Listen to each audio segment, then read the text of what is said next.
जीना मुश्किल है, मरना आसान है, क्योंकि जीने में पल पल जीने से अधिक क्षण क्षण मरना पड़ता है। बना में ज़िंदगी और बना में इश्क, बज़्म ज़िंदगी में या कहें एक ही जीवन में बार बार कई बार मरना पड़ता है। नमस्कार, मैं राजीव कुमार। आज मैं मणिपुर के लोगों की पीड़ा, मणिपुर के लोगों के संवैधानिक अधिकारों पर बात करूंगा। मणिपुर के जरिए सरकारी और राजनीतिक तंत्र की बेरुखी पर बात करूंगा। मणिपुर के लोगों को लेकर प्रधानमंत्री नरेंद्र मोदी की बेरुखी पर बात करूंगा। क्या भारत का प्रधानमंत्री सरकारी और राजनीतिक तंत्र अपने ही देश के एक राज्य, वहाँ के लोगों के प्रति ऐसा व्यवहार कर सकता है जैसा पिछले एक साल में मणिपुर के मामले में किया गया है? ये आज का सवाल है। मणिपुर की समस्या सिर्फ मणिपुर की समस्या नहीं है, यह पूरे देश की समस्या है। मणिपुर के लोगों का दुख दर्द सिर्फ मणिपुर के लोगों की पीड़ा नहीं है। एक राष्ट्र के तौर पर, एक लोकतांत्रिक संसदीय व्यवस्था के तौर पर यह पूरे भारत का दुख दर्द है, देश के एक एक नागरिक का दुख दर्द है। सरकारी और राजनीतिक तंत्र में सत्ता पर कोई दल विराजमान हो, कोई नेता विराजमान हो, मणिपुर की घटना न सिर्फ मणिपुर के लिए बल्कि पूरे भारत के लिए, हमारी लोकतांत्रिक व्यवस्था के लिए शर्म की बात है। इससे भी अधिक महत्वपूर्ण, बतौर नागरिक देश के एक एक लोगों के महत्व को सरकारी और राजनीतिक तंत्र की ओर से कमतर करने से जुड़ा मसला है। चंद सेकंड, चंद मिनट, चंद दिनों, चंद महीनों के लिए आप भले ही मानकर चुप रह सकते हैं कि मेरा क्या, ये तो मणिपुर का मसला है, मणिपुर के लोगों की समस्या है, मणिपुर के लोगों का दुख दर्द है। ये मत भूलिए, ये पूरे देश की समस्या है, हमारी आपकी समस्या है, हमारा आपका दुख दर्द है। बस समय का फेर है। राजनीतिक तंत्र अपने मन मुताबिक ऐसे ही सिर्फ अपने राजनीतिक फायदे के लिए काम करते रहा तो कब मणिपुर की जगह किसी और राज्य का नंबर आ सकता है, ये कोई नहीं जानता है। मणिपुर हमारे आपके सामने जीता जागता उदाहरण है कि कैसे सरकारी और राजनीतिक तंत्र सत्ता और चुनावी लाभ के लिए देश के किसी भी हिस्से में नफरत की आग को भड़कने दे सकता है या भड़का सकता है, या फिर नफरत की आग भड़कने की आशंका की जानकारी होने पर भी चुप्पी साधे रह सकता है। मणिपुर के मामले में कई ऐसे पहलू हैं जिनसे इस तरह के तथ्यों को बल मिलता है। आजाद भारत के इतिहास में वर्तमान प्रधानमंत्री नरेंद्र मोदी को छोड़कर शायद ही किसी प्रधानमंत्री ने देश के किसी एक राज्य के साथ इस तरह का बेरुखी वाला व्यवहार किया होगा। वो भी तब जब दुनिया 21वीं सदी में है, तकनीक की सदी में है, डिजिटल युग में है, जहां तमाम प्रयासों के बावजूद वास्तविकता किसी न किसी रूप में सामने आ ही जाती है। प्रधानमंत्री नरेंद्र मोदी और मणिपुर के मुख्यमंत्री एन बीरेन सिंह ने मणिपुर को किस हाल में पहुंचा दिया, इसे समझने के लिए कुछ तथ्यों को पहले मैं रख रहा हूँ, जिन्हें देश के आम लोगों को जानना भी चाहिए और समझना भी चाहिए। हम सब जानते हैं कि नरेंद्र मोदी पिछले करीब एक दशक से देश के प्रधानमंत्री हैं, 2 कार्यकाल पूरा होने जा रहा है। उसी तरह से मणिपुर में मार्च 2017 से भारतीय जनता पार्टी की सरकार है। बतौर बीजेपी नेता एन बीरेन सिंह मार्च 2017 से मणिपुर के मुख्यमंत्री हैं, यानी 7 साल से भी अधिक समय से मणिपुर में बीजेपी की सरकार है। और इस पूरी अवधि में मुख्यमंत्री भी एक ही व्यक्ति एन बीरेन सिंह ही है। किसी राज्य को समझने के लिए, किसी राज्य के लोगों के बीच एथनिक आधार पर, समुदाय के आधार पर मौजूद ईर्ष्या, विद्वेष और वैमनस्यता को दूर करने के लिए 7 साल का समय काफ़ी होता है। उसमें भी जब उस अवधि में राज्य के साथ साथ केंद्र में भी उसी पार्टी की सरकार। हालांकि इस अवधि में मणिपुर में उल्टा हुआ। 2 समुदाय मैतेई और कुकीज़ों के बीच ईर्ष्या और वैमनस्यता कम होने के बजाय और बढ़ गई। इतनी बढ़ गई कि मणिपुर के लोग पिछले 1 साल से दुख पीड़ा के साथ ही भय और डर के साए में जीने को मजबूर हैं। मणिपुर पिछले 1 साल से हिंसा और नफरत की ऐसी आग में झुलस रहा है जिसमें वहां के लोगों का, बच्चों के भविष्य न जाने कब तक प्रभावित होता रहे। हम सब जानते हैं कि मणिपुर मैतेई और कुकी जो समुदाय के बीच एथनिक वायलेंस की चपेट में है, जातीय संघर्ष है। 3 मई 2023 को मणिपुर में हिंसा व्यापक रूप ले लेती है। हिंसा के व्यापक रूप लेने को 1 वर्ष से अधिक हो गया है, लेकिन अभी भी मणिपुर में स्थिति सामान्य नहीं हो पाई है। ये वास्तविकता है। लोगों में भय है। मैतेई और कुकी समुदाय के लोगों के बीच तनाव में कोई कमी नहीं आई है, बल्कि और बढ़ गया। मणिपुर हिंसा में क्या क्या नहीं हुआ है। लोगों की जानें गई हैं, लोगों के घर तबाह हुए हैं, नागरिक और संवैधानिक अधिकारों की धज्जियां उड़ी, महिलाओं की गरिमा और सम्मान के साथ खिलवाड़ हुआ, बच्चों की मासूमियत को छीन लिया गया। पूरा प्रदेश ही नहीं बल्कि आसपास के राज्यों मिजोरम, नागालैंड, असम में भी इसका व्यापक असर देखा जा सकता है। सिर्फ जान माल के नुकसान की बात करें तो सरकारी आंकड़ों के मुताबिक ही 1 साल की अवधि में 220 से अधिक लोगों की जान गई। 60,000 से ज्यादा लोग बेघर हो गए हैं। कुछ लोग तो अभी भी लापता हैं। हजारों घर जलकर राख हो गए हैं। ये सब तो सरकारी आंकड़े हैं। गैर सरकारी आंकड़ों की बात करें तो स्थिति और भी भयावह है। मणिपुर में महिलाओं के साथ क्या क्या नहीं हुआ, कुछ वीडियो और तस्वीरें तो पूरी दुनिया ने देखी है। 19 जुलाई 2023 को जो वीडियो वायरल हुआ था, उस घटना से आप सब परिचित होंगे। कुकी समुदाय की 2 महिलाओं को मैतेई समुदाय के लोगों ने किस तरह से नग्न कर परेड कराया था। इनमें से एक महिला के साथ गैंगरेप भी किया गया था और एक पीड़ित महिला के पिता और भाई को भीड़ ने मार भी दिया था। ये घटना 4 मई 2023 की थी। इस घटना को दरिंदों ने थौबल जिले में अंजाम दिया था। ये मैतेई समुदाय बहुल इलाका है। करीब 2.5 महीने तक, इस घटना के होने के करीब 2.5 महीने तक मणिपुर पुलिस की ओर से कोई कार्रवाई नहीं की गई। अब तो ये भी साफ हो गया है कि मणिपुर पुलिस के आंखों के सामने यह सब कुछ हुआ था। पुलिस से ही महिलाओं को भीड़ ने छीन लिया था। उसके बाद इस तरह की घिनौनी हरकत को अंजाम दिया गया था। इस घटना को लेकर मई महीने में शिकायत दर्ज कराई जा चुकी थी। मई 2023 में दर्ज कराई जा चुकी थी। घटना के करीब 2.5 महीने बाद वीडियो वायरल होता है। तब जाकर मणिपुर की पुलिस और मणिपुर की सरकार जागती है, वरना पता नहीं क्या होता। इस घटना को भी कई और घटना की तरह दबा दिया जाता। इस आशंका से इनकार नहीं किया जा सकता। मणिपुर में महिलाओं की गरिमा और सम्मान से खिलवाड़ करने से जुड़ी घटना न सिर्फ मणिपुर के लिए बल्कि पूरे भारत के लिए काला धब्बा है।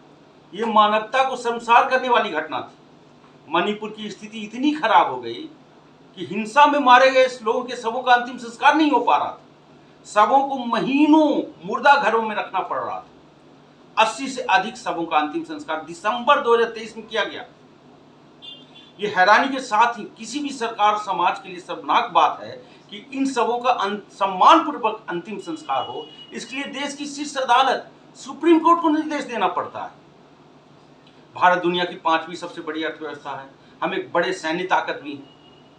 सरकारी और राजनीतिक तंत्र अपने चुनावी फायदे के लिए बार बार इस दावे को दोहराता है, लेकिन दूसरी तरफ अपने ही देश के नागरिकों को अंतिम संस्कार के लिए सुप्रीम कोर्ट के निर्देश का इंतजार करना पड़ता है और तब जाकर महीनों बाद अंतिम संस्कार हो पाता है। हमारे लिए यानी देश के नागरिकों के लिए बने सरकारी और राजनीतिक तंत्र की यही कड़वी हकीकत है। जैसे जैसे समय बीत रहा है, मणिपुर हिंसा को लेकर कई पहलू उजागर हो रहे हैं। हिंसा के दौरान सरकारी हथियारों की लूट होती है। अब तक वे सारे हथियार वापस नहीं हो पाए। सरकारी तंत्र कैसे किसी प्रदेश में मूक दर्शक बनकर हिंसा को व्यापक होते हुए देख सकता है, इसका मणिपुर से बेहतर उदाहरण नहीं हो सकता है। ऐसा नहीं है कि मणिपुर में अचानक 3 मई 2023 को हिंसा ने व्यापक रूप ले लिया। प्रदेश की बीजेपी सरकार से लेकर केंद्र की बीजेपी सरकार को भाली भांति हिंसा भड़कने की आशंका पहले से ही थी। केंद्र में मोदी सरकार और मणिपुर में एन बीरेन सिंह सरकार अगर कहती है कि हिंसा इतनी भयावह रूप ले लेगी, इसकी आशंका सरकार को नहीं थी, तो फिर यह दावा सरासर गलत है। क्यों, मैं बताता हूं। दरअसल मणिपुर हिंसा मुख्य रूप से दो समुदाय मैतेई और कुकी-जो के बीच तनाव का नतीजा है। मणिपुर में लगभग 90% हिस्सा पहाड़ी इलाका है। 2011 की जनगणना के मुताबिक मणिपुर की आबादी 27,21,000 के आसपास थी।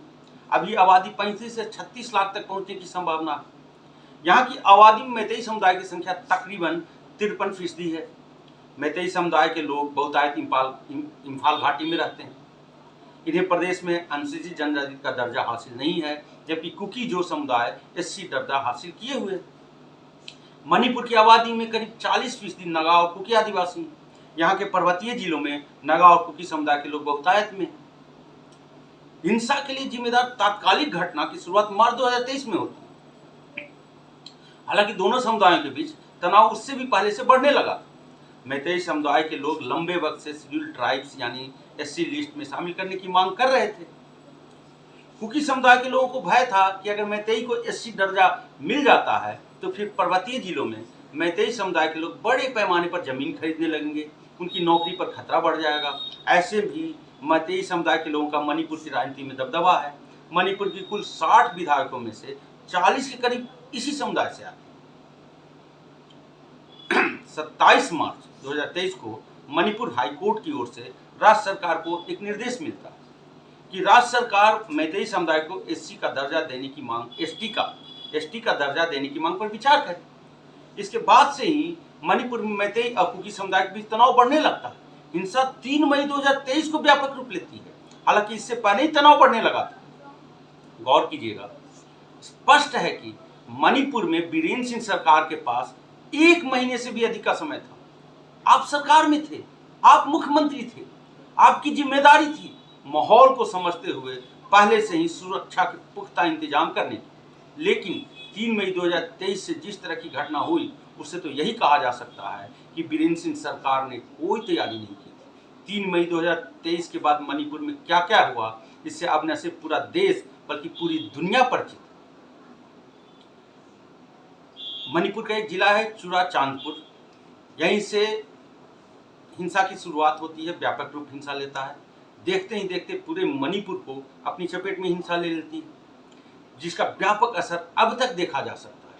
यहाँ सबसे बड़ा सवाल यही है कि क्या कोई सरकार, चाहे राज्य सरकार हो या केंद्र की सरकार हो, इस तरह की लापरवाही कर सकती है। उससे भी बढ़कर बाद में मणिपुर के मुख्यमंत्री एन बीरेन सिंह और देश के प्रधानमंत्री नरेंद्र मोदी का रवैया अपने आप में चौंकाने वाला है। मणिपुर हिंसा के मामले में मुख्यमंत्री एन बीरेन सिंह से भी ज्यादा हैरान करने वाला रवैया और उदासीन रुख प्रधानमंत्री नरेंद्र मोदी का रहा है। मणिपुर के लोग पीड़ा और दुख को झेलते हुए पिछले 1 साल से अपने प्रधानमंत्री को याद कर रहे हैं। लेकिन ऐसा लगता है कि प्रधानमंत्री नरेंद्र मोदी ने मणिपुर को लेकर अपने दोनों कान को बंद कर लिया है।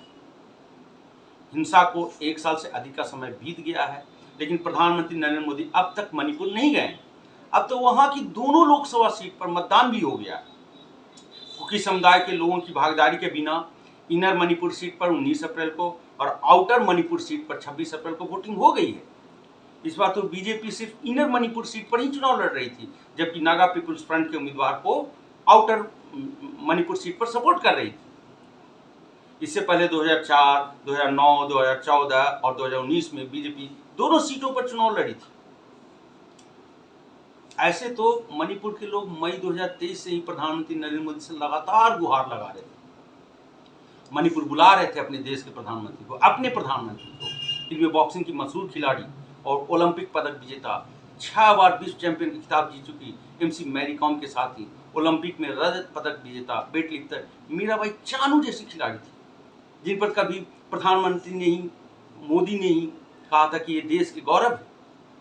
इस साल मार्च की शुरुआत में मिक्स्ड मार्शल आर्ट के चैंपियन चुंगरेन कोरियन ने भी प्रधानमंत्री नरेंद्र मोदी से भावुक अपील की थी। चुंगरेन कोरियन ने कहा था कि मणिपुर में हिंसा हो रहा है, करीब करीब 1 साल हो गया, हर दिन लोग मर रहे हैं, राहत शिविरों में बहुत लोग रह रहे हैं, वहाँ लोगों को अच्छे से खाना पीना नहीं मिल रहा है, बच्चों की पढ़ाई ठीक ढंग से नहीं हो पा रही। अपने भविष्य को लेकर मणिपुर के लोग बेहद चिंतित और परेशान हैं। मोदी जी, आप एक बार मणिपुर का दौरा कर लीजिए और जल्द से जल्द हमारी सहायता कीजिए। ये वहाँ के लोग इस तरह के अपील लगातार करते रहे। मणिपुर के लाखों लोग हिंसा, दुख, दर्द और भविष्य को लेकर चिंता के साथ जीवन बिताने को मजबूर हैं। इतना कुछ हो जाने के और स्थानीय लोगों की बार बार भावुक अपील, पुकार के बावजूद प्रधानमंत्री नरेंद्र मोदी मणिपुर नहीं गए। प्रधानमंत्री का बाट जोते हुए मणिपुर के लोगों की आंखें पथरा गई।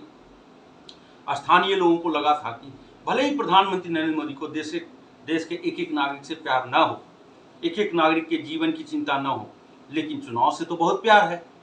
कम से कम इस नाते तो प्रधानमंत्री नरेंद्र मोदी मणिपुर जरूर आएंगे। हालांकि मणिपुर के लोगों को अपने प्रधानमंत्री से यहाँ पर भी निराशा और बेरुखी से ही संतोष करना पड़ा। मणिपुर में आम चुनाव के लिए मतदान का काम भी पूरा हो गया है, लेकिन अपने प्रधानमंत्री नरेंद्र मोदी मणिपुर के लोगों के लिए भी प्रधानमंत्री अपनी बेरुखी पर बदस्तूर कायम रहे। मणिपुर नहीं जाने के इरादे से टस से मस नहीं हुए।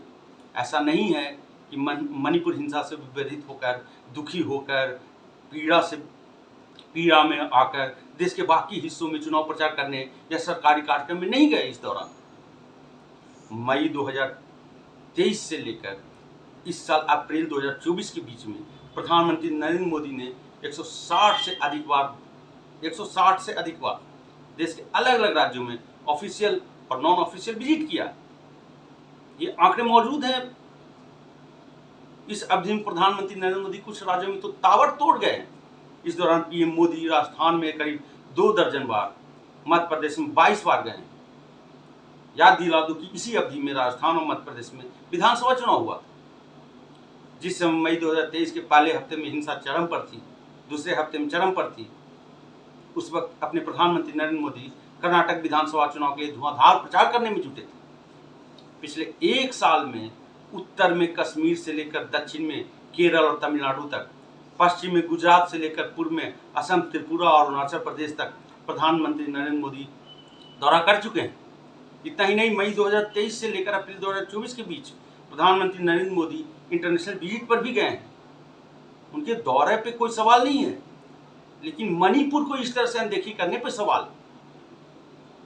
मणिपुर जाने को लेकर प्रधानमंत्री नरेंद्र मोदी की बेरुखी को लेकर एक और फैक्ट रखता हूं।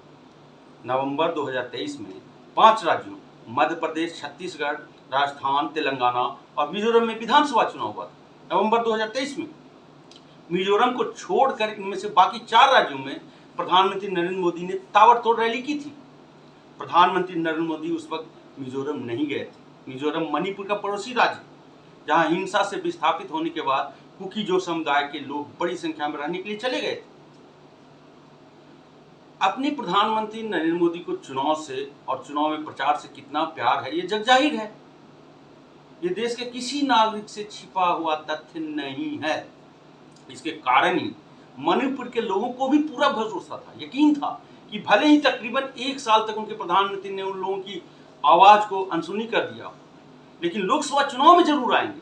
हालांकि चुनाव से प्यार जैसे मसले से भी प्रधानमंत्री नरेंद्र मोदी के कान पर जू नहीं रहेगा और मणिपुर के लोगों को मायूसी ही हाथ लगी। आप सबको बता दूं कि प्रधानमंत्री नरेंद्र मोदी आखिरी बार 4 जनवरी 2022 को मणिपुर गए थे। मणिपुर के लिए ये चुनावी समय था। मणिपुर में उस वक्त 2 चरणों में 28 फरवरी और 5 मार्च 2022 को 28 फरवरी और 5 मार्च 2022 को विधानसभा चुनाव के लिए मतदान हुआ था। जनवरी 2022 में प्रधानमंत्री का मणिपुर दौरा एक सरकारी कार्यक्रम था। चुनाव कार्यक्रम के ऐलान के 4 दिन बाद प्रधानमंत्री का दौरा होता है, उसके बाद चुनाव कार्यक्रम का ऐलान होता है। प्रधानमंत्री के दौरे के 4 दिन बाद ही 8 जनवरी 2022 को चुनाव आयोग की ओर से मतदान की तारीखों का ऐलान कर दिया जाता है। पिछले 1 साल में मणिपुर को लेकर अपने प्रधानमंत्री नरेंद्र मोदी की बेरुखी और उदासीनता को लेकर कई और भी उदाहरण हैं। आगे मैं कुछ तथ्यों को आपके सामने रखूंगा। अपने प्रधानमंत्री नरेंद्र मोदी बोलने वाले प्रधानमंत्री के तौर पर जाने जाते हैं। ये तो अब सबको 1 दशक में पता चल गया है। खूब बोलते हैं। भविष्य में अभी का इतिहास अगर लिखा जाएगा, फ्यूचर में अगर मौजूदा समय का इतिहास लिखा जाएगा, तो पक्का है कि नरेंद्र मोदी सबसे अधिक बोलने वाले प्रधानमंत्री के तौर पर जाने जाएंगे। हाँ, ये अलग बात है कि प्रधानमंत्री नरेंद्र मोदी को दूसरे के मन की बात करनी नहीं आती है, सिर्फ अपने मन की बात ही बोलना पसंद है।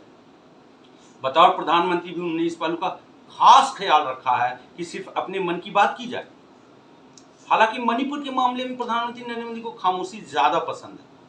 पिछले एक साल में गाहे बगाहे दबी जबान में ही उन्होंने मणिपुर को लेकर कुछ बोला है, अन्यथा खामोश ही रहे। मणिपुर की 2 महिलाओं के साथ मानवता को शर्मसार करने वाला वीडियो 19 जुलाई 2023 को वायरल होता है। इसके पहले तक यानी 3 मई से करीब 2.5 महीने तक, 3 मई से लेकर 19 जुलाई की जो अवधि है, इस बीच में प्रधानमंत्री नरेंद्र मोदी ने मणिपुर को लेकर एक शब्द नहीं बोला था। इस वीडियो के वायरल होने के बाद पीएम मोदी के मुख से पहली बार मणिपुर को लेकर चंद शब्द 20 जुलाई को बाहर आते हैं, वो भी तब जब संसद का मानसून सत्र शुरू होने वाला था। अब परंपरा के तौर पर मीडिया को बतौर प्रधानमंत्री वो अपना बयान दे रहे थे संसद परिसर में, सदन में नहीं, संसद परिसर में। मणिपुर को लेकर 2 महीने 17 दिन तक प्रधानमंत्री मोदी एकदम खामोश थे। शायद महिलाओं से दुर्व्यवहार का वीडियो वायरल नहीं होता तो ये खामोशी आगे भी जारी रह सकती थी। जबकि इन 2 महीने 17 दिन में मणिपुर में न जाने कितनी जान गई थी, न जाने कितने लोग बेघर हुए थे, न जाने कितने लोगों का घर जला था, न जाने कितनी महिलाओं के साथ क्या क्या हुआ। अब संसद पर आते हैं। कुछ पहलू संसद से जुड़े जिससे पता चलेगा कि मणिपुर को लेकर प्रधानमंत्री नरेंद्र मोदी की बेरुखी किस रूप में थी। प्रधानमंत्री नरेंद्र मोदी की बेरुखी अड़ियल रवैये का ही नतीजा था कि मणिपुर हिंसा जैसी बड़ी घटना पर संसद में अलग से स्वतंत्र रूप में चर्चा नहीं हो पाई। 3 मई 2023 से लेकर फरवरी 2024 तक किसी न किसी रूप में 4 बार संसद का सत्र चला था। जुलाई अगस्त 2023 में मानसून सत्र, सितंबर 2023 में 3 दिनों के विशेष सत्र, दिसंबर 2023 में शीतकालीन सत्र और उसके बाद 31 जनवरी से 10 जनवरी 2024 के बीच संक्षिप्त बजट सत्र। संसद के इन चारों सत्र में मणिपुर पर अलग से स्वतंत्र रूप से चर्चा नहीं हो पाती। अलग से स्वतंत्र रूप में मणिपुर हिंसा की घटना को संसद में जगह ही नहीं मिल पाती। सवाल उठता है कि इसके लिए कौन जिम्मेदार है? संसद देश की केंद्रीय विधायिका है। संसद का 2 प्रमुख काम है, पहला कानून बनाना और दूसरा देश के अलग अलग हिस्सों में आम जनता को होने वाली समस्याओं और परेशानियों या जनहित से जुड़े मुद्दे पर सार्थक बहस या चर्चा करना। मणिपुर के लोगों को इस अधिकार से वंचित कर दिया गया और इसके लिए सिर्फ और सिर्फ हम सबके प्रधानमंत्री नरेंद्र मोदी जिम्मेदार थे, उनकी ही जवाबदेही बनती थी। मणिपुर के लोगों के भी प्रधानमंत्री नरेंद्र मोदी जिम्मेदार हैं। विपक्ष ने मांग की थी कि मणिपुर के मामले में संसद में अलग से स्वतंत्र तौर से चर्चा हो। चर्चा का जवाब देश के प्रधानमंत्री नरेंद्र मोदी ही दे। विपक्ष इस मांग पर अड़ा था, इसमें कुछ गलत भी नहीं था, लेकिन अपने प्रधानमंत्री जो खूब बोलने के लिए जाने जाते हैं, मणिपुर पर चर्चा का जवाब देने के लिए तैयार नहीं हुए। होते भी कैसे? नरेंद्र मोदी करीब 1 दशक से देश के प्रधानमंत्री हैं। संसदीय व्यवस्था में बतौर प्रधानमंत्री किसी शख्स के लिए लंबा वक्त होता है। हालांकि मणिपुर पर संसद में अलग से चर्चा का जवाब देने के लिए पीएम मोदी तैयार नहीं हुए। इसकी वजह से ही चार सत्र में भी मणिपुर के लोगों की पीड़ा को संसद में अलग से चर्चा के लिए जगह नहीं मिल पाई। दरअसल 1 दशक तक प्रधानमंत्री होने के बावजूद मौजूदा प्रधानमंत्री नरेंद्र मोदी को अपने कार्यकाल के बारे में सवाल पूछने और उनका जवाब देने की आदत नहीं बन पाई। बनती भी कैसे? मौजूदा प्रधानमंत्री नरेंद्र मोदी को तो अतीत के प्रधानमंत्री के कार्यकाल के मुद्दों को उठाने और उनसे ही जुड़े सवाल पूछने और उन मुद्दों को ही अपने हिसाब से ढालकर संसद से लेकर सड़क तक लोगों को गुमराह करने से फुर्सत ही नहीं मिली। तो फिर मणिपुर से जुड़े सवालों का जवाब संसद में कैसे देते? मणिपुर को लेकर प्रधानमंत्री नरेंद्र मोदी की बेरुखी और उदासीनता को लेकर एक और पहलू, ये पहलू सरकारी और राजनीतिक जवाबदेही यानी government accountability and political accountability से जुड़ा। मणिपुर में पिछले 7 साल से बीजेपी की सरकार, केंद्र में भी 1 दशक से बीजेपी की सरकार। मणिपुर हिंसा से जुड़ी घटना कोई छोटी मोटी घटना नहीं थी। इस मामले में वो सारे पहलू मौजूद थे जिनके लिए संविधान में अनुच्छेद 356 के तहत राज्यों में राष्ट्रपति शासन की अवधारणा को जगह दी गई है। मानवता को शर्मसार करती घटना होती है, संवैधानिक अधिकारों के धज्जियां उड़ाने वाली घटना होती है। एक साल की अवधि में मणिपुर के लोगों के कई मूल अधिकारों के साथ खिलवाड़ होता है, चाहे आर्टिकल 19 से हासिल बोलने और अभिव्यक्ति की आज़ादी हो, चाहे आर्टिकल 21 से हासिल protection of life and personal liberty का अधिकार हो। सबके साथ खिलवाड़ हुआ। बाकी अधिकारों को थोड़ी देर के लिए दरकिनार भी कर दें, साइड में रख दें, तो किसी भी लोकतांत्रिक देश के लोगों के लिए, देश के एक एक नागरिक के लिए अनुच्छेद 21 से बढ़कर कोई अधिकार नहीं हो सकता है। गौर फरमाइएगा, ये फंडामेंटल राइट्स का पार्ट है। आर्टिकल 21 स्पष्ट कहता है कि no person shall be deprived of his life और personal liberty except according to procedure established by law.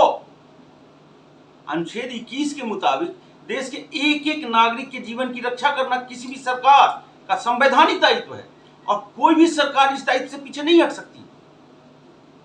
Article 21 का असल अर्थ यही है। हालांकि देश के आम लोगों में इस आर्टिकल को लेकर उस तरह की समझ को विकसित नहीं होने दिया गया है जैसा किसी लोकतांत्रिक ढांचे में होना चाहिए। मणिपुर के मामले में सरकार नागरिकों के जीवन की रक्षा से जुड़े संवैधानिक दायित्व को निभाने में पूरी तरह से विफल रही थी। ऐसे ही मामलों के लिए तो भारत सरकार से उम्मीद की जाती है कि अनुच्छेद 356 का इस्तेमाल करके उस राज्य की सरकार को अकाउंटेबल ठहराया जाए, जवाबदेह ठहराया जाए। अनुच्छेद 356 के तहत राज्यों में संवैधानिक तंत्र यानी कॉन्स्टिट्यूशनल सिस्टम के विफल हो जाने की दशा से संबंधित प्रावधान किया गया है। अनुच्छेद आर्टिकल 356(1) में स्पष्ट तरीके से कहा गया कि अगर राष्ट्रपति का किसी राज्य के राज्यपाल से रिपोर्ट मिलने पर या अन्यथा यह समाधान हो जाता है कि ऐसी स्थिति उत्पन्न हो गई है जिसमें उस राज्य का शासन इस संविधान के उपबंधों के अनुसार नहीं चला जा सकता है, तो राष्ट्रपति अनुच्छेद 356 के तहत उस राज्य में आपातकाल की घोषणा कर सकते हैं, इमरजेंसी प्रोक्लेम कर सकते हैं। मणिपुर के मामले में बिल्कुल ऐसी ही स्थिति थी। इतनी व्यापक हिंसा और मणिपुर के लोगों के संवैधानिक अधिकारों की रक्षा में सरकारी तंत्र की नाकामी के बाद भी केंद्र सरकार की ओर से राज्य सरकार पर सख्ती का कोई रुख नहीं दिखा। इतना ही नहीं, मणिपुर में बेहद ही खराब हो चुकी स्थिति को लेकर राज्यपाल अनुसुईया उइके से रिपोर्ट मिलने के बाद भी मणिपुर में राष्ट्रपति शासन लगाने के बारे में सोचा भी नहीं गया। राज्यपाल अनुसुईया उइके ने इतना तक कहा था कि उन्होंने अपनी जिंदगी में इतनी भयानक हिंसा कभी नहीं देखी, इतनी बदतर स्थिति कहीं नहीं देखी। राज्यपाल अनुसुईया उइके ने जुलाई 2023 में ही न्यूज चैनल पर इस बात को स्वीकार भी किया था कि मणिपुर में बिगड़ी स्थिति से जुड़ी रिपोर्ट को ऊपर यानी केंद्र के पास भेज भी चुकी थी। व्यवहारिक तौर से अनुच्छेद 356 से संबंधित प्रावधान का इस्तेमाल करने का अधिकार केंद्र सरकार को है, यानी प्रधानमंत्री को। संविधान में कहीं नहीं लिखा है कि केंद्र में किसकी सरकार है या राज्य में किसकी सरकार है। इस बात को ध्यान में रखकर अनुच्छेद 356 का इस्तेमाल किया जाना चाहिए। प्रधानमंत्री नरेंद्र मोदी का मुख्य जोर क्या रहा? उनका मुख्य जोर मणिपुर में संवैधानिक तंत्र को बचाने पर नहीं था, मणिपुर के लोगों के संवैधानिक अधिकारों, मूल अधिकारों की रक्षा करने पर नहीं था, संविधान के तहत मिले दायित्व जीवन की रक्षा करने पर नहीं था, बल्कि मुख्य जोर मुख्यमंत्री एन बीरेन सिंह को बचाने पर था। तभी तो व्यापक हिंसा की शुरुआत के 1 साल बाद भी आज तक बीजेपी नेता और मुख्यमंत्री एन बीरेन सिंह मुख्यमंत्री पद पर बने हुए हैं। बीते 1 साल से साथ ही साथ बीते 1 साल से मुख्यमंत्री बीरेन सिंह अजीबो गरीब तर्क भी दे रहे हैं। प्रधानमंत्री नरेंद्र मोदी की बेरुखी का ही नतीजा था कि मणिपुर के मामले में आज तक वास्तविक सरकारी और राजनीतिक जवाबदेही तय नहीं हो पाई है। सरकारी जवाबदेही के तौर पर कुछ प्रशासनिक अधिकारियों और पुलिस अधिकारियों पर कार्रवाई भले हो जाए, लेकिन राजनीतिक जवाबदेही कभी तय नहीं हो पाएगी। ये तो कुछ तथ्य हैं कि मणिपुर को लेकर देश के मौजूदा प्रधानमंत्री नरेंद्र मोदी के रुख और रवैये से जुड़े हुए थे। अब मणिपुर की स्थिति को लेकर कुछ बातें रखता हूँ। हाल ही में असम राइफल्स के डीजी लेफ्टिनेंट जनरल प्रदीप चंद्र नायरन ने मणिपुर के समाज में हो रहे वेपनाइजेशन, हथियारीकरण को लेकर चिंता जताई थी। उनका कहना था कि मणिपुर में दोनों समुदायों के लोगों में हथियारों की संख्या बढ़ रही है, मैतेई में भी और कुकी में भी, और अब ये चिंता का मुख्य मुद्दा है, सबसे मुख्य मुद्दा है। उन्होंने स्पष्ट कहा था कि मणिपुर में समाज हथियार बंद हो गया है। मैतेई और कुकी जो समुदाय के बीच ध्रुवीकरण को बढ़ावा मिला है, इस बात को लेकर भी असम राइफल्स के डीजी ने चिंता जाहिर की। मैं आपको बता दूं कि मणिपुर के लोगों में ये जो हथियार चीन, पाकिस्तान या म्यांमार से नहीं आया था।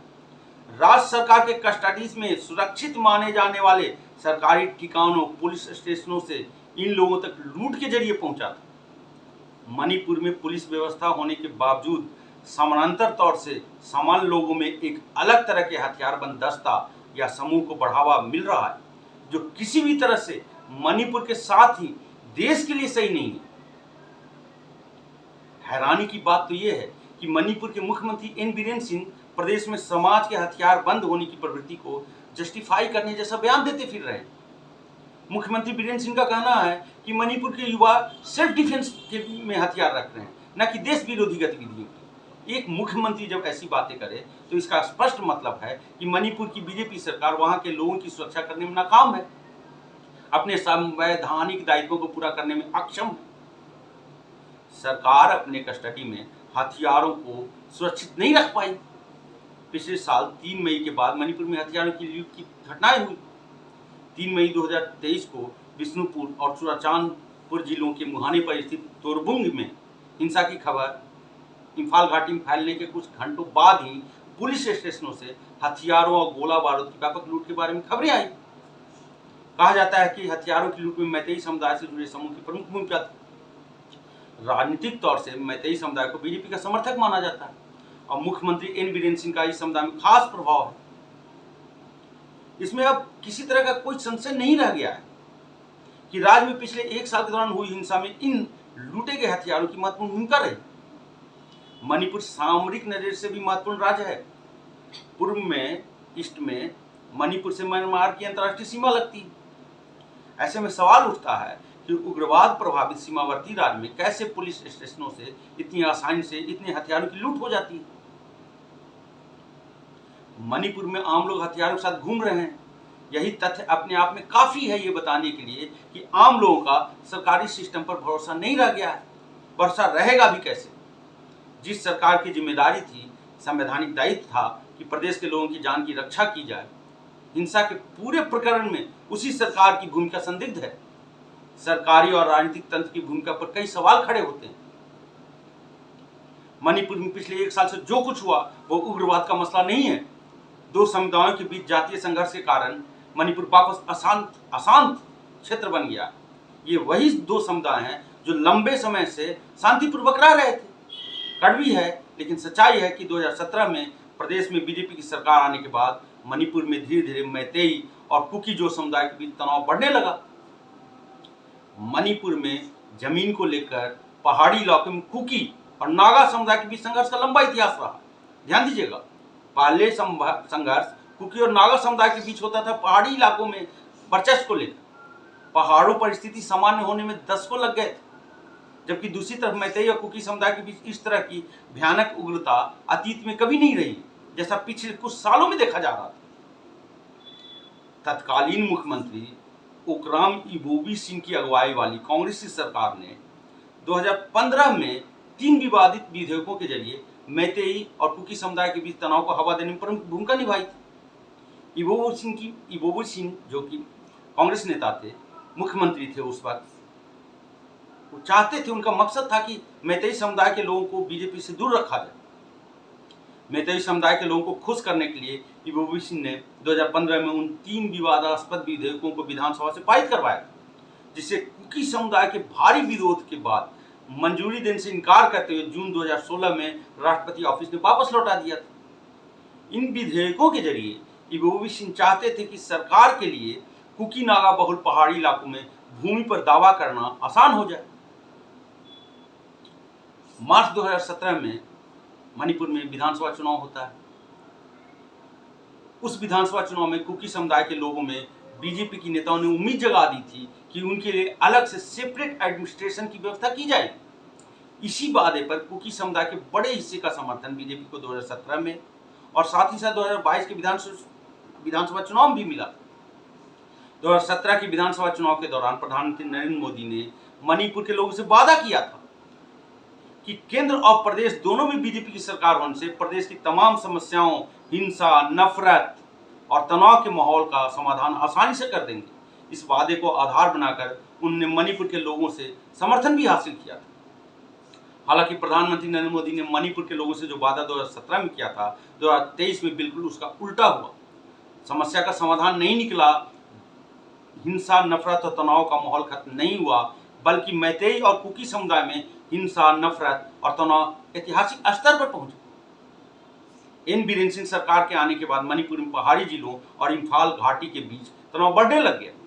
एन बीरेन सिंह की अगुवाई में प्रदेश की बीजेपी सरकार के साथ ही केंद्र की मोदी सरकार की अदूरदर्शिता का ही परिणाम है कि मणिपुर अब फिर से अशांत क्षेत्र बन गया है, पहले से भी खराब स्थिति में पहुंच गया है। मणिपुर हिंसा कोई प्राकृतिक आपदा से उपजी त्रासदी नहीं है, यह सरकार की विफलता की कहानी है, यह राजनीतिक तंत्र की विफलता की कहानी है, यह प्रधानमंत्री नरेंद्र मोदी के 2017 में किए गए खोखले वादों की कलाई खोलने की कहानी। आज वास्तविकता है कि मणिपुर में मैतेई और कुकी समुदाय के बीच नफरत की खाई और चौड़ी और गहरी हो गई है। दोनों ही समुदाय के लोग एक दूसरे के प्रभुत्व वाले इलाकों में जाने के बारे में सोच भी नहीं सकते हैं। आम लोगों की बात छोड़ दीजिए, कुकी समुदाय से आने वाले विधायकों के लिए प्रदेश की राजधानी इम्फाल जाना खतरे से खाली नहीं है। मणिपुर में एक फिजिकल डिवाइड है जो कि एथनिक फीलिंग पर आधारित है। स्थानीय रूप से मणिपुर में इसे एलओसी या लाइन ऑफ कंट्रोल कहा जाता है।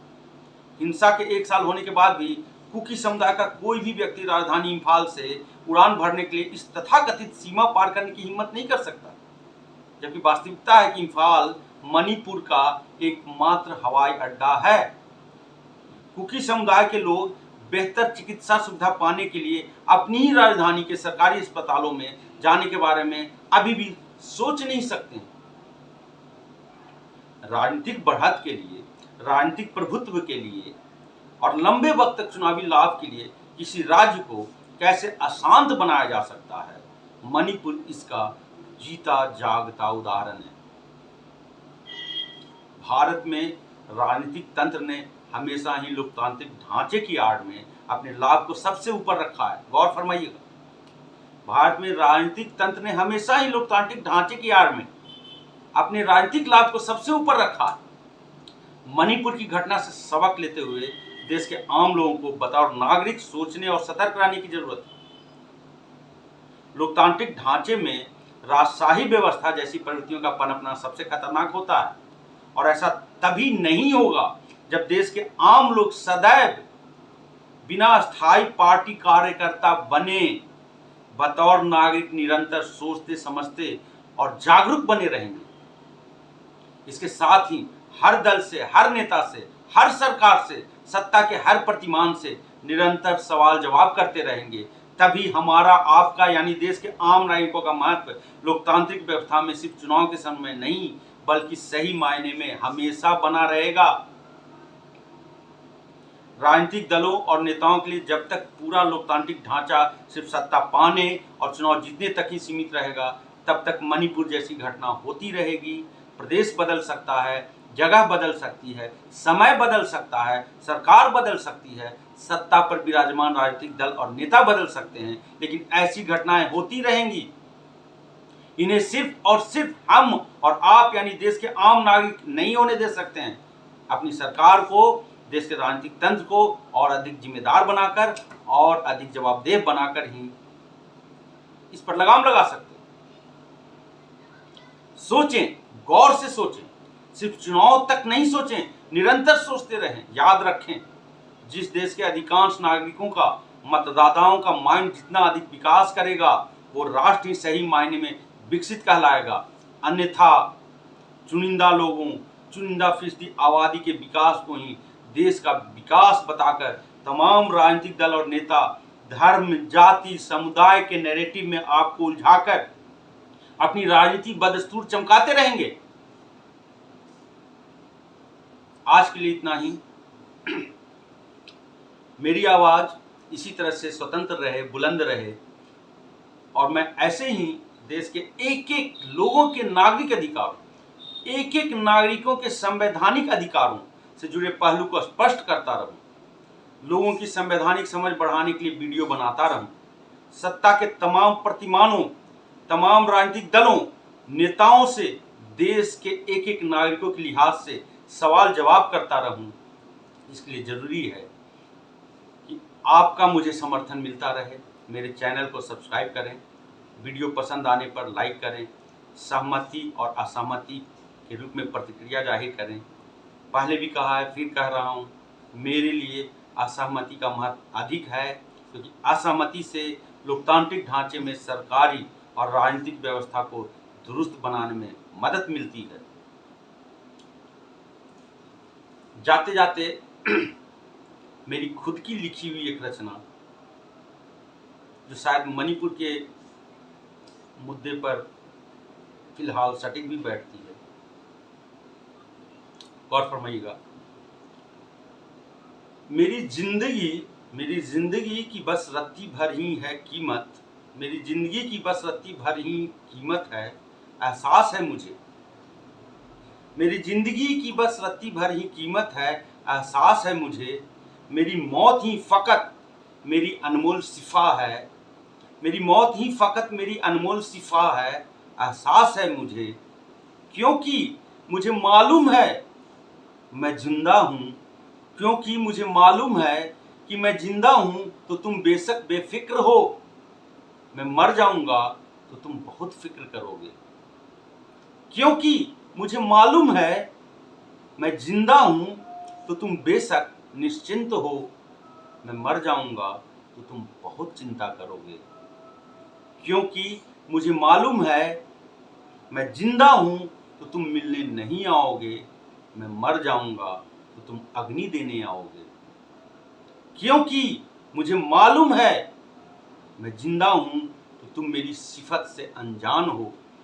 क्योंकि मुझे मालूम है मैं जिंदा हूं, तो तुम मेरी सिफत से अनजान हो। मैं मर जाऊंगा तो तुम्हें मेरी खूबी का भान हो। मैं जिंदा हूं तो तुम मेरी सिफत से अनजान हो। मैं मर जाऊंगा तो तुम्हें मेरी खूबी का भान हो। नमस्कार।